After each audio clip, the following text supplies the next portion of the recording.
DJs that I talked to had, well, they're music nerds. They have this encyclopedic knowledge of all bits of weird musical arcana, and they exposed me to sort of underground freeform jazz movement, or whether it's more indie rock, or whether it was electronica.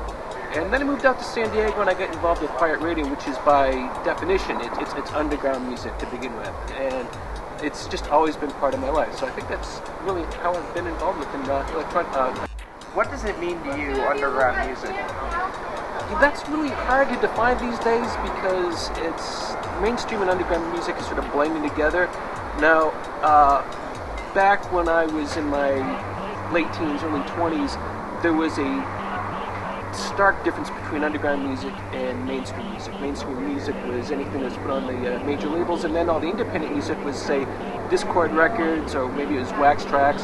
And what happened is the major labels started subsidizing the independent labels and bringing them up sort of like, if it was a baseball league, they would bring them into the majors.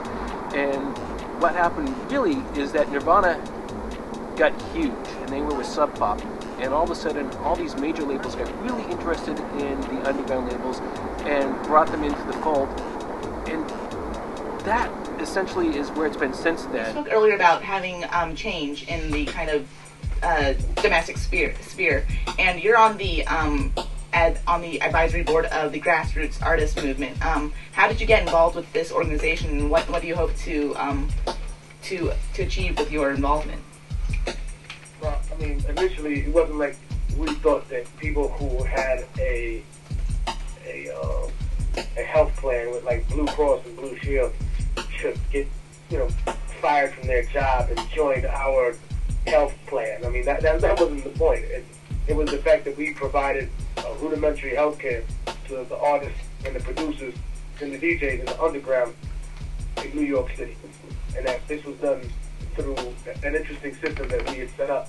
And more than just providing a functional system, I think what we wanted to do was show people, look, we're just some regular niggas from the hood that made this happen.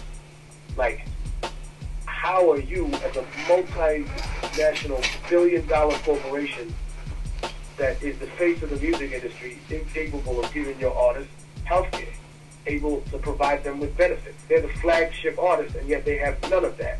It doesn't make any sense to me, so I just wanted to expose that one part about the music industry, which was my personal reasons for getting involved in games. And so far it's been a real blessing.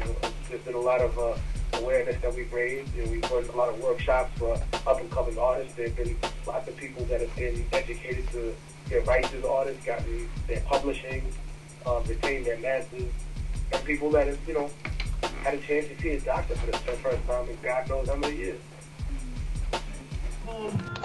We've been talking a lot about the hood, and I'm going to talk about the hood I come from. I'm going to talk about the third world countries out there that a lot of us come from, that some of us forget we from.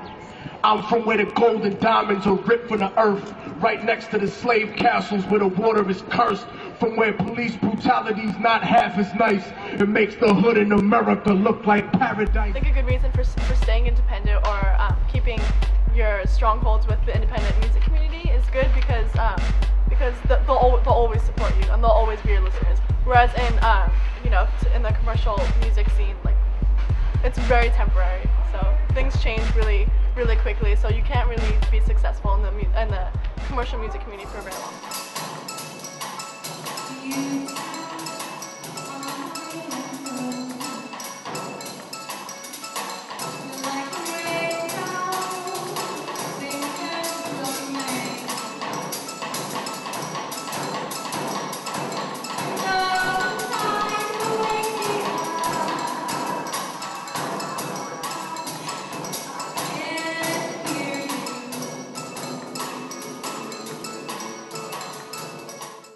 For my show specifically, I play a lot of indie folk, indie pop, bossa nova, a lot of world music, hip hop.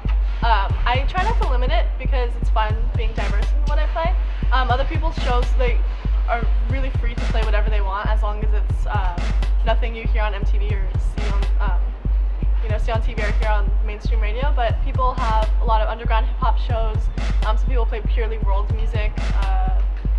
Really anything, any genre. Some people have their own talk shows if they have if they want to talk about like news or they have any controversial topics that they want to voice, they have talk shows also.